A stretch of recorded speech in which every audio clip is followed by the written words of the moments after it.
The 2024 presidential race. It's turned out to be a rather interesting presidential race. And there's a lot of moving pieces on how it affects higher education.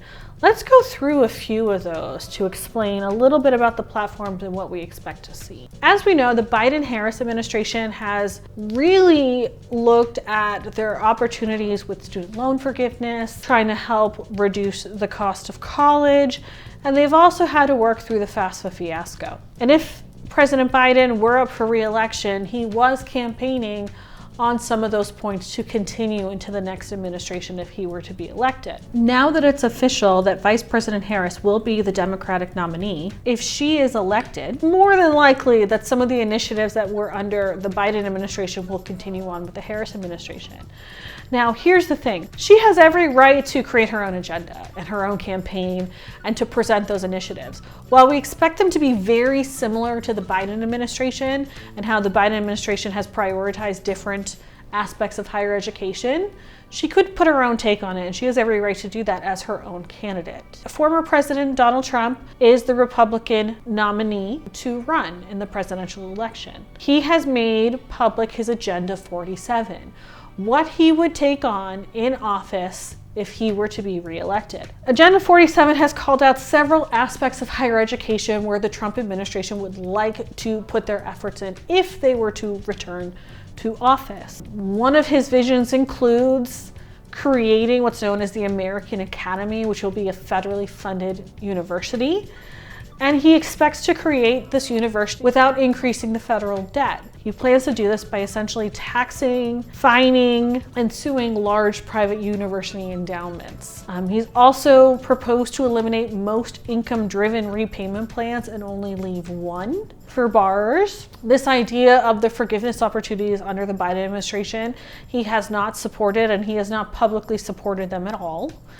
And he also looks to revert the federal student loan system back to private lending. When the Trump administration was in office, there were a lot of discussions of dismantling the U.S. Department of Education. So it's not shocking that that proposal is part of his Agenda 47 to dismantle the U.S. Department of Education. This could have impacts from K through 12, kindergarten through 12th grade, as well as higher education.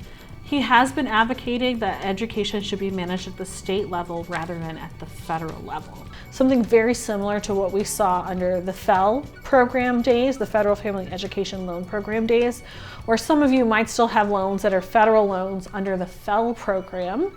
And during the pandemic and other times where direct loans through the direct loan program were placed on a 0% interest forbearance, you might have realized that those types of benefits for the direct loans did not apply to the FEL loans, even though they're all federal. What we know about the presidential race and higher education topics is that each party has a very different view and a very different take to handle issues if they were to be elected into office.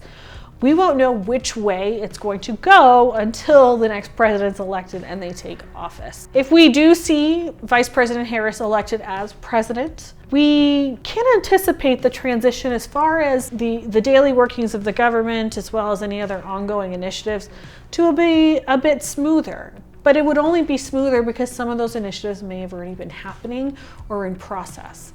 Every new president brings in their cabinet, and they're entitled to their own cabinet. The way that process happens can take several weeks to months. The president would have to appoint who would then need to be confirmed by the Senate. So what we do know is there's going to be a change. There will be a new president after the election. There's a lot of uncertainty of which way it's going to go, so it's very hard to make any sort of exact predictions of what we expect to see.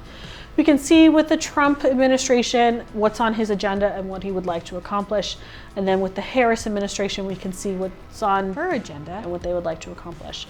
Keep in mind these presidential campaigns, even though there's actions a president would like to take, it doesn't mean that these actions can actually be carried out in the amount of time and prioritized while they're in office. But we'll have to wait and see how the presidential election goes for 2024. It will be an interesting year. It's already shaping up to be one of the most unique years any of us have ever seen. Make sure you stay up to date with the latest information about higher education changes, what's going on with paying for college, the FAFSA, student loans, and student loan repayment. You can follow us on our social channels. on our YouTube, and also check out edvisors.com.